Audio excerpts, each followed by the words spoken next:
오늘 시간에는 중국의 변화를 위해서 우리가 힘써야 될 것, 해야 될 일이 무엇인가 라는 제목으로 함께 말씀을 살펴보기로 합니다.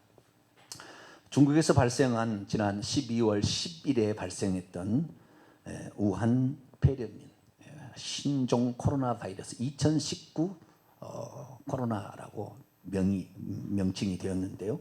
이것 때문에 지금 많은 사람이 고통을 받고 있습니다. 지난 주일까지만 해도 2월 2일까지만 해도 토요일 날 통계에 의하면 중국의 확진자 감염자는 11,901명이었는데 오늘 저녁 7시에 기준으로 보면 31,528명. 일요일이었다가 지금 금요일 된 5일 지났는데 3배가 늘었죠. 3배가. 어마어마하게 급속도로 지금 늘어나고 있고요.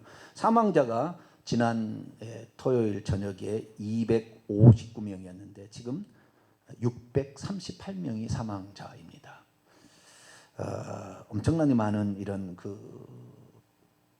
위험한 일이 발생하고 있는데요. 그래서 이것을 단지 그냥 중국의 하나의 일로 치부하는 것이 아니라 이제는 거기에 다녀온 사람하고 접촉한 사람, 이 사람에 의해서 감염이 되는 그러한 2차, 3차 감염, 3차까지 가잖아요. 또 자식에게도 가고. 그래서 이런 위험한 상황에서 우리가 중국의 이 폐렴을 바라보고 우리가 무엇을 위해서 기도하는 것이 가장 현명한 것인가? 물론 중국에 있는 믿음의 형제들을 위해서 기도를 해야 되겠죠. 믿음이 떨어지지 않도록 기도를 해야 되겠지만 또 하나의 중요한 요 위기를 극복할 수 있는 아주 중요한 역사적 교훈이 있어요.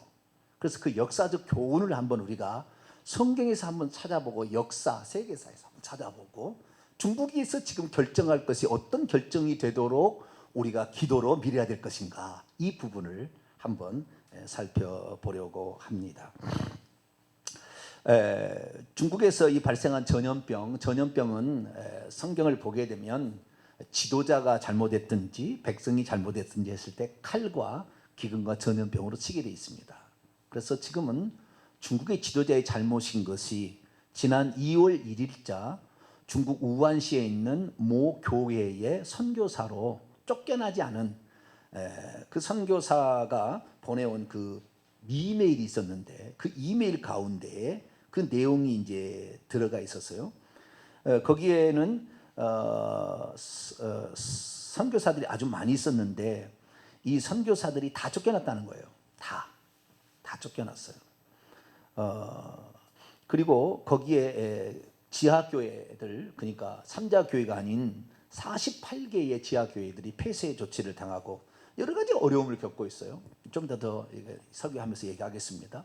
그래서 이 현재의 지금 중국에서 우한시에서 이 폐렴이 발생한 것이 왜 우한시냐, 왜 중국이냐 라고 얘기했을 때 이 선교사가 진단을 하기를 뭐라고 진단했냐면 2018년부터 중국의 새로운 종교 정책에 의하여 기독교인을 대대적으로 핍박하고 억누르기 위한 이러한 종교 정책을 펼치기 시작했는데 2019년 들어와서 우한이 중국 종교 정책의 시범지로 지정이 되어서 교회를 잔인하게 핍박하고 있다는 거예요. 그래서 그들이 하는 것은 교회 당을 파쇄를 하게 되는데 제가 링크 하나 시켜드리겠습니다. 어떻게 하고 있는지, 중국의 교회들을 어떻게 하고 있는지, 지금 교회당을 어떻게 파쇄하고 있는지 제가 링크를 설교 후에 카톡에다 해드릴 테니까 한번 보세요. 교회당을 그냥 포크레인으로 아니면 불질러서 십자가를 다 태워버리고 이렇게 파괴하고 있고, 성경책을 끌어다가 불태우고 십자가를 내리고 교회당마다 CCTV를 설치하여 지도자들을 다 감시하고, 그리고 교회 안에 모택동과 지금 국가 최고 지도자의 사진을 이렇게 걸어놓고 충성 맹세를 먼저 하고 예배를 드리라는 거예요.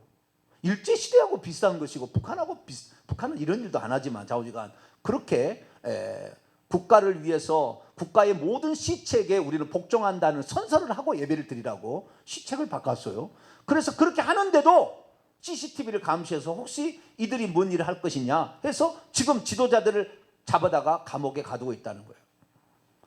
그런데 이 교회 지도자들이 지금 이렇게 중국에서 기독교가 많이 이렇게 늘어나게 된 것은 한국에 있는 선교사들이 제일 문제라는 거예요. 한국이 4천 명의 선교사가 지금 2018년 이전에 있었는데 다 쫓겨났어요. 그때부터. 무조건 걸리면 쫓겨난 겁니다. 그 다음에 걸리면 쫓겨나. 몰래 있는 사람은 얼마 안 남았어요. 쫓겨나는 거예요. 그리고 비자 발급 안 해주는 거예요. 그래서 이 지금 중국이 기독교를 대대적으로 핍박하려고 했는데 그때 중국의 우한시의 종교 규제 정책을 실행하는 가장 그 부서의 가장 높은 사람이 이번에 우한 폐렴에 일본으로 죽었다는 거예요. 그래서 이 선교사가 말하기를 이것이 하나님이 주신 메시지 아니냐.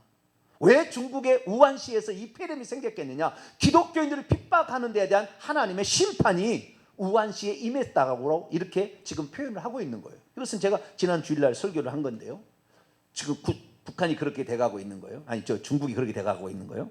그래서 우리가 요런 시기에 우리가 기도할 수 있는 것은 우선 이 중국에서 벌써 거기에 48개 지하교회가 다 폐쇄 조치가 되어서 우한시가 기독교가 아주 그냥 지금 박살나고 있는데 이런 상태에서 지금 전염병까지 창궐했기 때문에 전염병이 창궐했는데 실제로 그 내용을 보게 되면 이 우한 이 자기가 섬겼던 이 교회에 교인이 400명인데 신도들이 27명이 지금 이런 폐렴 증세를 보이고 있다는 거예요. 그런데 병원에 갈 수가 없어요. 왜? 병실이 유효한 병실, 입원할 병실이 없어서 못 가기 때문에 집에서 가려를 하고 있는데 언제 죽을지 모르고 지금 투병하고 있다는 거예요. 그래서 인간의 면역력에 그냥 이걸 지금 맡기고 있다. 그런 상황이라 형제 이름, 자매 이름을 다 이렇게 얘기를 하면서 이들을 위해서 기도해 달라라는 그런 기도의 편지예요.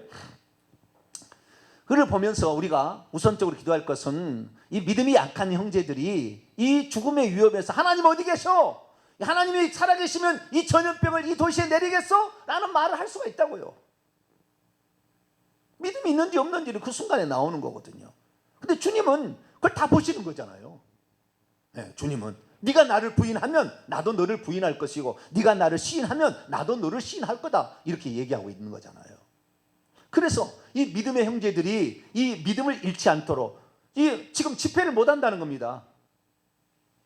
집회를 못 한대요. 예배를 못 드린다는 거예요. 예배당도 파괴되었을 뿐만 아니라 전염병이 창궐했기 때문에 예배를 드리지 못한 그런 상황이 있는데 이들이 믿음에 잃지 않도록 우리가 기도를 하고 죽음 앞에서도 죽음 두려워하지 않고 갈 수 있도록 핍박 앞에서도 좌절하지 않도록 해달라고 우리가 기도할 필요가 있는 거죠. 그런데 저는 여기에다가 한 걸음 더 나아가 적극적으로 우리가 기도할 것이 하나 있다라는 것입니다. 왜냐하면은 제가 이제 이 성경을 살펴보니까 기도하면서 한 주 동안 생각해 보니까 성경에 이와 유사한 일이 있었다는 거예요. 성경에.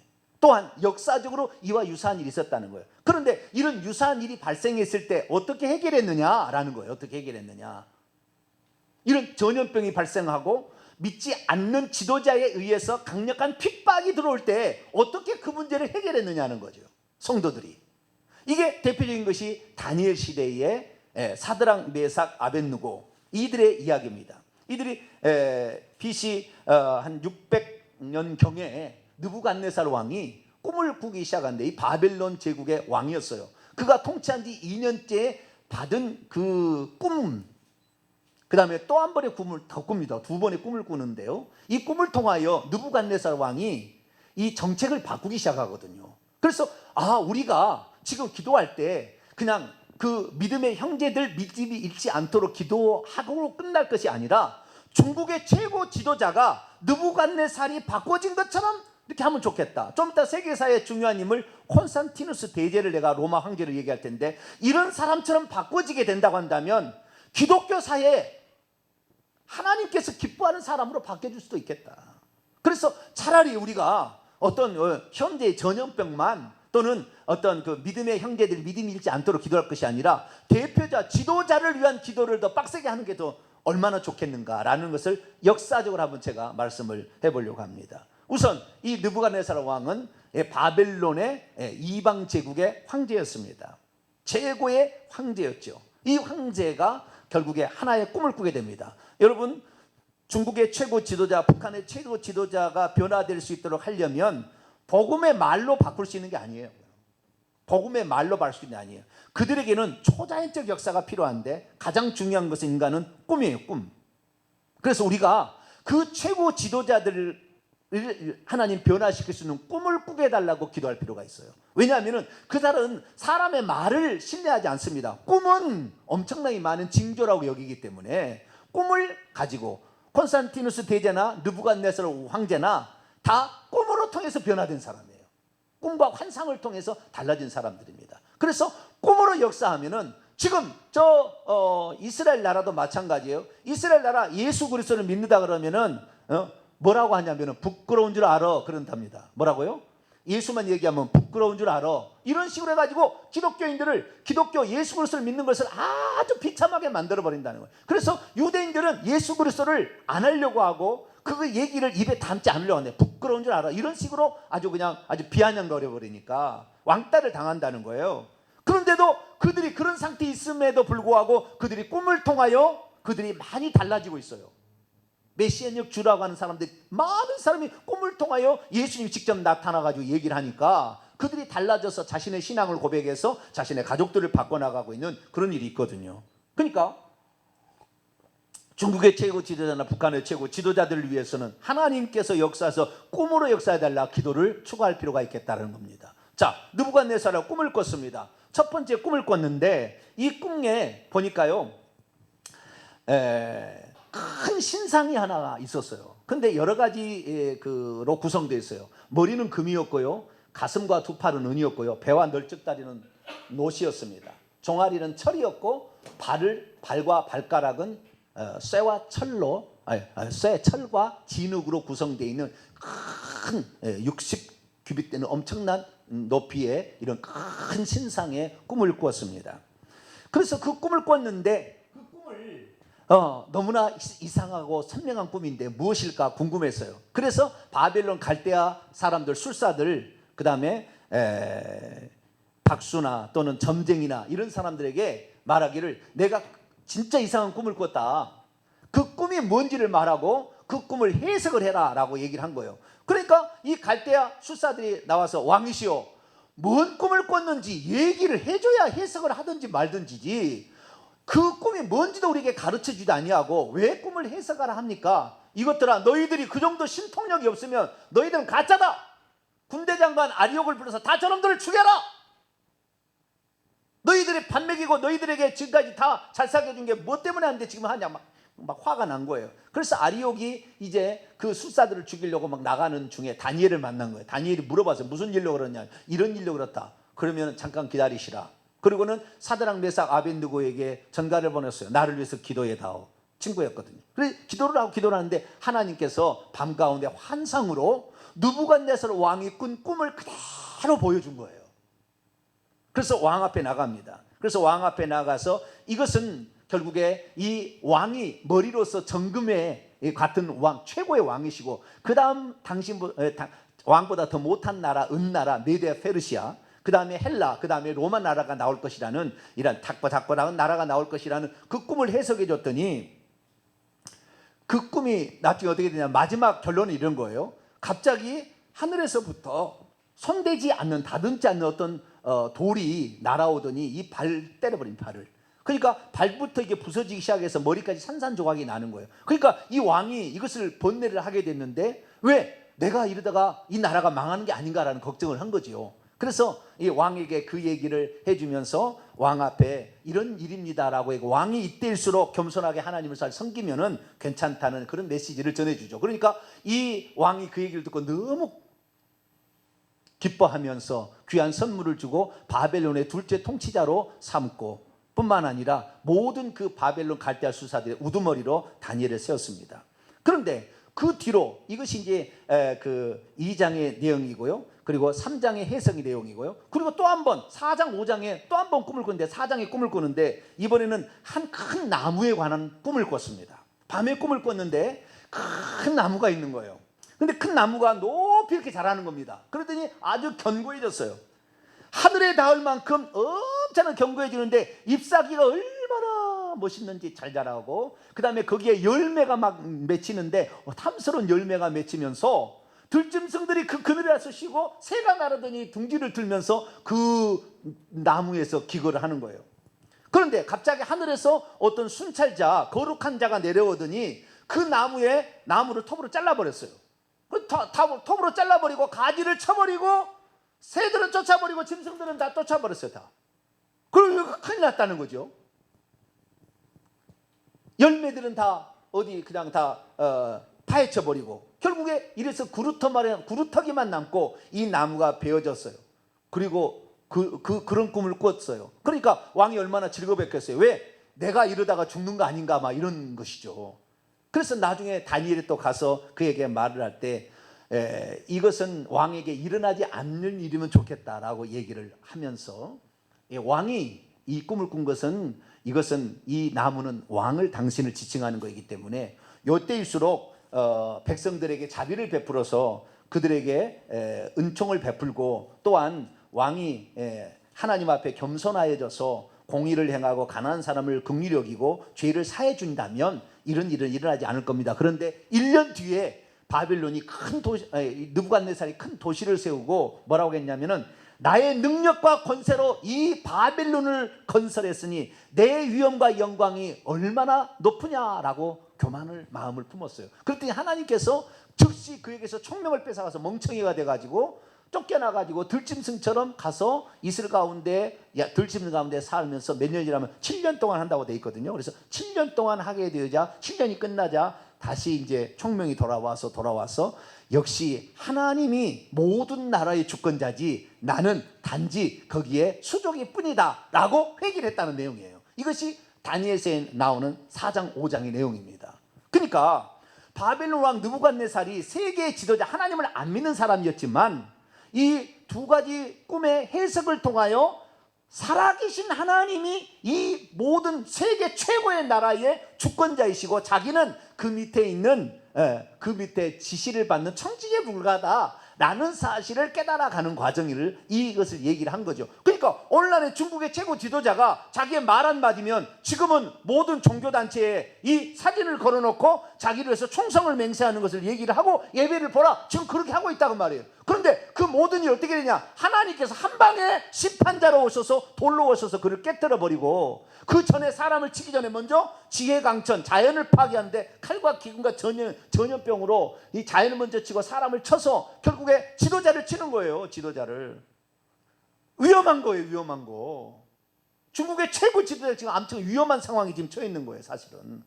이때 어떻게 해야 되느냐, 이때에 겸손히 자기를 낮추고 자기를 돌아보아서 기독교를 핍박하고 어렵게 만든 모든 것들 자기가 신처럼 노를 하려고 자기가 최고의 영예와 명예를 취하겠다 이런 교만한 마음을 품은 것을 내려놓고 국민의 편에 서서 그동안에 자기가 잘못 생각했다, 국민을 위해서 다시 한번 새로운 출발하겠다, 이제 지켜봐달라 이런 식으로 나가게 된다고 한다면 하나님께서 중국을 살릴 수가 있는데 만약에 그렇지 않다면 중국이 여러 조각으로 나뉠 거예요. 티벳 족속이 살고 있는 신장 위구르 지역에 작년 영상을 보니까 어마어마한 사람들을, 수백 명의 사람들을 죄수복으로 입혀가지고요 실험실과 같은 그런 데다 집어넣고 있어요. 드론으로 누가 찍었는데.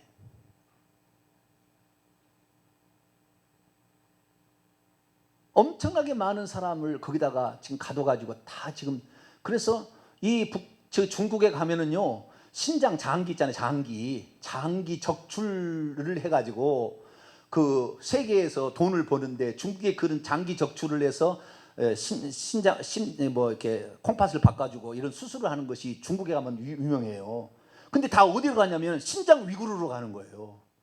왜? 그들의 잡혀 들어간 그들의 콩팥을 따다가 이렇게 수술해 준다니까요. 심장을 꺼내다가 연결해주고 이런 지금 천인공노할 일을 중국이 벌이고 있어요. 거기에다가 우한시에서는 기독교인들을 잡아 죽이려고 지금 무슨 3,400석의 무엇을 세우는지 포로 수용소 같은 걸 만들고 있는데 기독교인들 잡아려고 하는지 그걸 지금 만들고 있다는 거예요. 지금 이게 사실이 아니길 바랍니다. 그러나 신장 위구르는 사실이에요 지금. 그래서 지금 중국이 하나님으로부터 철퇴를 받을 만한 그런 일들을 지금 자행하고 있는 상태에 있는 거예요. 이때 만약에 지도자가 누군가가 제가 이렇게 얘기한다고 깨닫겠어요? 우리가 기도하면 하나님의 역사하시면 느부갓네살의 꿈으로 나타나서 그의 교만함을 쳐서 자기의 상태가 어떤 것인지를 알 수 있게 할 수 있으니까 우리가 기도할 수 있게 되기를 축원합니다. 비록 거기는 우리가 못 가지만 그 사람 만나기도 어려워. 우리가 만나주겠어? 우리를 만나주겠어요? 그럼 우리가 기도하게 된다고 한다면 하나님 느부갓네살을 바꿨던 것처럼 바꿔주시옵소서. 할렐루야. 기도할 수 있다는 거예요. 세계 역사도 마찬가지예요. 세계 역사에 콘스탄틴 대제가 있었습니다. 기독교 역사의 가장 유명한 인물인데요. 이 콘스탄틴 대제. 근데 이 콘스탄틴 대제가 이 기독교를 이렇게 313년에 밀라노 칙령을 통하여 기독교를 공인함으로 기독교가 로마의 정식적인 종교로 인정을 받고, 이게 313년, 321년은 일요일을 공휴일로 바꾸게 되고, 그 다음에 모든 기독교인들의 재산을 다 압류를 해서 박탈을 시켰는데 그걸 다 돌려주게 되고, 이렇게 해서 기독교를 로마의 종교로 해서 기독교 힘으로 부강한 나라를 만들었던 대표자가 이 콘스탄티누스 대제입니다. 콘스탄티누스는 272년에 태어나서 337년에 죽습니다. 그는 272년에 태어나서 306년에 왕이 되는데, 자기 아버지가 있잖아요. 자기 아버지, 여러분 우리가 로마의 역사를 공부하게 되면 로마는 사두정치라, 제1차 사두정치, 제2차 사두정치라는 말이 나와요. 그 1차 사두정치가 200년 때 있었는데, 이때 했던 왕이 디오클레티누스라는 왕이 있었습니다. 로마에 이 황제가 있었는데, 이 황제가 나라의 너무 넓은 영토를 자기가 다스리기가 어려우니까 어떻게 했냐면 대황제를 둘을 세우고 그 다음에 소황제를 둘을 세웠어요. 대황제를 지칭하는 말을 아우구스투스라고 부르고 소황제를 가이사르라고 불렀어요. 그런데 그래서 대황제를 정제라고 하고 소황제를 부제라고 했는데, 이 두 명의 황제를 둔 거죠. 로마 나라를 통치하는데 딱 절반 나눠서 두 개의 황제를 둔 거예요. 그래서 통치하게 만든 겁니다. 통치하게 만들었고, 자기가 원하는 사람을 자기 밑에 부제로 세우라고 그랬어요. 카이사라로 세우라고 그랬어요. 그래서 자기가 황제가 죽으면 이 사람이 다시 올라서 황제가 되고 또 자기 밑에 또 부황제를 두게 되면 나라가 안정이 될 것이라고 이 사두 정치를 만든 것이 바로 디오클레티누스, 244년에서 311년에 살았던 이 황제가 그런 일을 한 거예요. 왜 이렇게 하게 됐냐면, 그가 로마의 황제가 되었을 때 그 전에 자기가 살기 직전에 어떤 일이 있었냐면 49년 동안 26명의 황제가 막 죽어나갔어요. 그때 당시에는 로마의 군단이나 또는 총독에게 충성을 맹세해서 나라가 그 사람이 커지면 그 사람 나라가 되는 거예요. 이게 로마가 그렇게 이제 지배가 됐다고. 그 나라가 너무 엄청나게 많은 쿠데타가 일어나고, 심지어 그 암살을 막 기도해서 나라가 이상하게 되니까 안정을 시키려고 이 제도를 만든 거죠. 그래서 자기 아버지 이 콘스탄티누스 아버지도 그 중에 황제 중에 하나였습니다. 그러다가 아버지가 죽고 자기가 그 황제 둘 중에 하나인 황제가 되었어요. 콘스탄티누스가. 근데 반대편의 황제는 그 황제가 있었는 막센티우스라는 황제가 있었는데, 이 황제까지 나중에 정복을 해서 로마의 완전한 한 황제 밑에 있는 그런 나라로 만든 것이 이 콘스탄티누스 대제인데요. 근데 콘스탄틴 대제가 어떤 사람이냐, 그 전에 자기 앞에 왕이 디오클레티누스라는 황제였는데, 이 디오클레티누스라는 황제가 얼마나 기독교를 많이 핍박했냐면, 우리가 알고 있는 네로 황제나 도미시안 황제보다 10배 이상 더 강력하게 핍박을 했다는 거예요. 로마에서 가장 핍박이 심했던 거라는 거예요. 지금 중국이 가장 핍박이 심한 데로 올라가고 있거든요. 정점에 올라갔거든요. 그런데 어떻게 했냐면, 기독교 탄압에 관한 칙령을 발표를 해가지고 기독교의 모든 기독교회를 다 기독교의 건물을 다 때려 부시라고 했어요. 그 기독교를 다 때려 부시고 거기에 지도자들을 갖다가 감옥에 가두고요. 그 다음에 기독교의 모든 모임을 집회를 불법이라고 공포를 했습니다. 그리고 304년에 칙령 내릴 때는 기독교인들은 고발이 없이도 추적하고 그들을 고문할 수 있다는 칙령을 내립니다. 그리고 모든 사람이 그 로마 시내 제2의 참여해야 되고 황제를 신으로 숭배하라 이렇게 명령을 내려요. 만약에 안 들으면 어떻게 했느냐? 그들을 잡아다가 강제 노역을 시키고 죽여버렸어요. 그때 이 304년에서 309년까지 무려 얼마를 죽였냐면 3,000에서 3,500명의 기독교 지도자들과 기독교인들을 죽였어요. 누가? 디오클레티누스라는 황제가. 그러니까 콘스탄티누스 황제 바로 앞에 황제가 이런 가장 잔인한 일을 했던 거죠.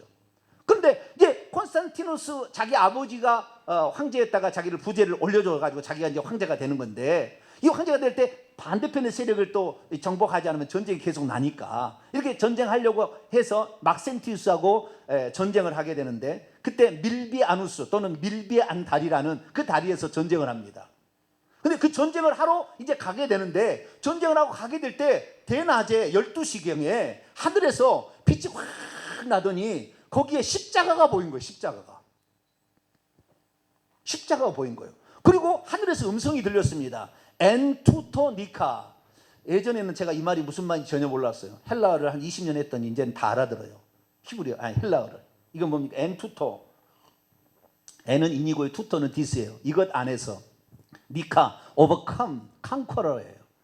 이것 안에서 승리하라 이거예요. 이게 헬라어예요. 엔 투토 니카. 지금은 이제 헬라어가 잘 보여요. 이것 안에서 승리하라라는 음성이 들리면서 십자가가 보인 거예요. 그래서 집에 돌아와가지고 이게 무슨 일인가? 자기가 병사가 10만 명 있는데 5만 명을 끌고 막센티스하고 전쟁하기 위해서 가고 있는데 그 낮에 그런 거예요. 그래서 막사에서 저녁에 이것이 뭔 꿈인가 하다가 잠이 들었는데 밤에 잠을 자다가 꿈을 꾸게 됩니다. 꿈을 꾸게 되는데 그때 예수님이 나타나요. 누구에게? 콘스탄티누스 대제에게 예수님이 나타나요. 예수님이 나타나가지고 뭐라고 하느냐? 낮에 보여줬던 그 똑같은 십자가를 그것을 보여주면서 이 십자가가 들어가 있는 깃발을 만들어가지고 이것을 만들어서 전쟁하게 되면 승리하게 될 것이다. 그래가지고 결국에 이 콘스탄틴 대제가 그 환상에 나오는 그것을 깃발을 만들고 여기 뭐 방패도 다 만들고 다 만들어서 전쟁 나가서 진짜 승리해가지고 이기게 됩니다. 그러자 이 기독교에 있는 하나님이 진짜 하나님인가 봐. 그렇게 해서 개종을 하려고 마음을 먹어요. 근데 당장은 개종하지 않지만 기독교에 대해서 기독교가 나쁜 종교가 아니다. 그러면 어떻게 돼서 이렇게 그때부터 기독교를 풀기 시작해요. 기독교를 풀기 시작해서 313년에는 기독교는 나쁜 종교가 아니야. 이 나라를 위한 종교라고 바꿔버리는 거예요. 그래서 기독교 역사상 가장 큰 위대한 업적을 남기는 왕이 돼요. 이 콘스탄티누스 대제가. 그럼 어떻게 되었길래 그가 밤에 또 낮에 환상을 보고 밤에 꿈을 꾸었느냐? 그것이 무엇 때문에 그렇다면 결국에 그의 어머니가 헬레나예요. 헬레나는 자기 아버지의 첫 번째 그 부인이었는데, 헬레나는 여관집 딸이었어요. 근데 이 여관집 딸이 예수님을 믿는 사람이었어요. 그래가지고 이 콘스탄틴 대제의 이 어머니가 예수님을 믿는 사람에서 그 아들을 위해서 그렇게 많이 기도를 한 거예요. 그리고 얘기를 했겠죠. 공동체, 로마 교회 공동체 가가지고 우리 아들을 위해서 기도해 달라고 기도했겠죠. 틀림없이 그랬을 거예요. 그래서 아들을 위해서 기도했더니 아들을 아무도 바꿀 수 없고, 콘스탄틴 대제도 초기에는 기독교를 그렇게 핍박했습니다. 그렇게 핍박했는데 이 꿈을 통하여 전쟁에 승리해서 로마를 통일하게 되자 완전히 생각을 바꿔가지고 로마의 모든 그동안에 재산 몰수한 거, 감옥에 간 사람 다 끄집어내고, 그 다음부터 세금을 교회는 물리지 말고 교회에서 일하는 사람들에게 봉급도 주고, 주여 그렇게 하라고 바꿔버린 사람이 콘스탄틴 대제인데, 왜 그러냐? 꿈을 통해서 바꿨다는 거예요. 예수 믿지 않는 사람들은 뭐에 약하냐면 꿈과 환상에 약한 거예요. 그러면 성경에도 콘스탄틴 대제와 같은 느부갓네살 왕이 있고 이 세상 역사도 그렇게 해서 바뀌었는데 시진핑은 그렇게 못 바뀌겠습니까? 우리가 그렇게 할 수는 없고, 우리가 직접 가서 말할 수 없어. 당신 예수 믿으라, 당신 회개하라고, 당신 기독교 핍박 그렇게 하면 당신 나라에 전염병 나고 당신 나라에 기근이 몰려올 거라고, 아니 당신을 죽이려는 사람에서 암상을 당할 수도 있다고, 아니 당신 나라가 세 조각 네 조각 나가서 옛날처럼 신장 위구르 지역 또 남쪽 북쪽 몽골 동쪽에 만주족 다 나라가 네 동강 다섯 동에 날라고 그렇게 얘기한다고 그 말을 듣겠습니까? 우리는 지금 어떻게 해야 되느냐? 진짜를 위해서는 지도자가 최고 지도자 한 사람이 바뀌면 나라가 전체가 바뀌어. 할렐루야. 그래서 회개 천국 복음이 이 전해지는 곳에 이 한 목사님이 바뀌면 그 교회가 바뀔 수 있듯이 한 나라의 지도자가 바뀌게 되면은 중국이라는 수십억 이 어마어마한 큰 나라가 바뀔 수 있는 거 아니겠어요? 근데 그들에게는 복음을 이렇게 전해가서 바뀌지 않아요. 어떻게 해요? 초자연적 역사가 필요한 거예요. 느부갓네살 왕을 바꿨던. 그래서 하나님 앞에 겸비해져 가지고 하나님 앞에 얘기했던. 자, 그가 느부갓네살 왕이 바뀌어서 어떻게 얘기했는지 한번 얘기를 한번 들어보도록 하겠습니다. 자, 다니엘서 4장. 다니엘서 4장 34절.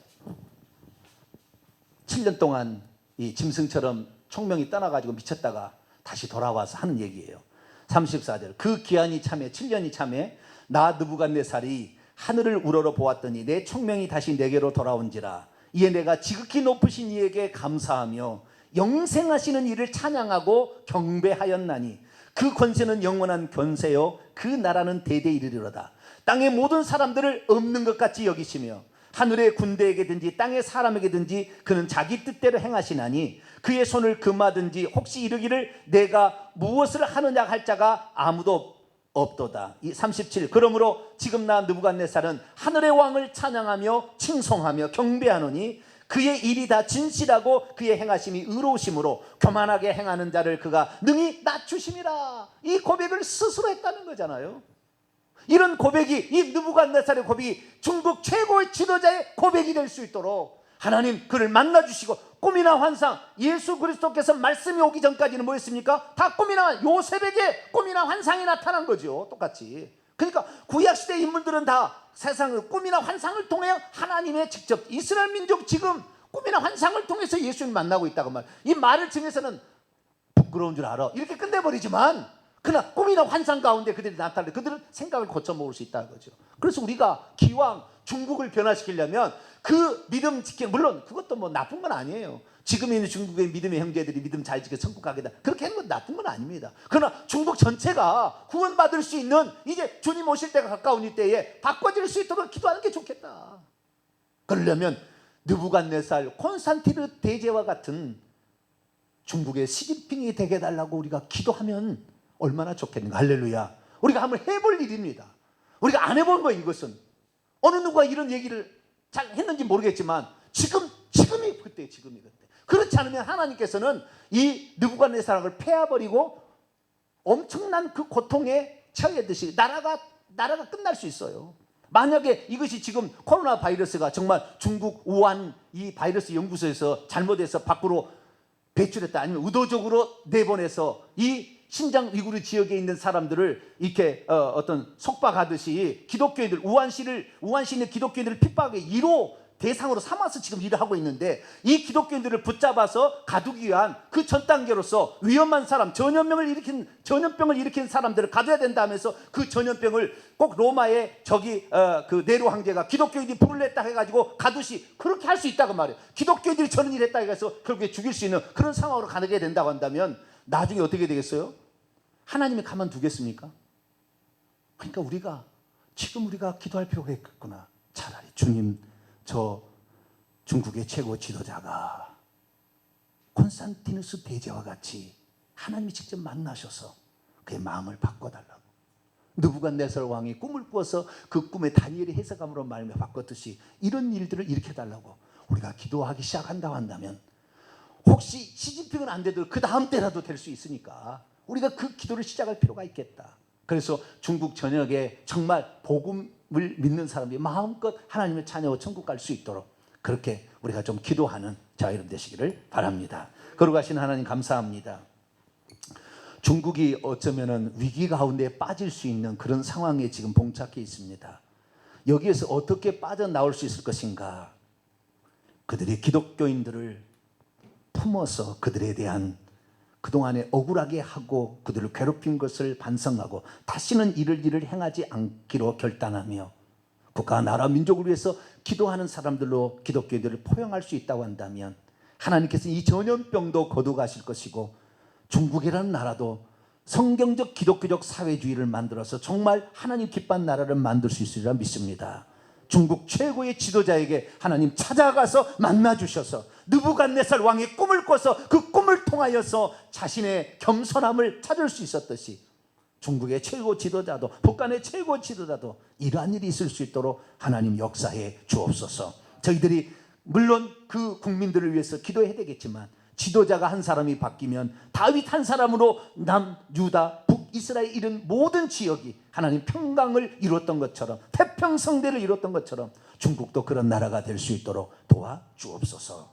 우리 주 예수 그리스도의 이름으로 기도하옵나이다. 아멘.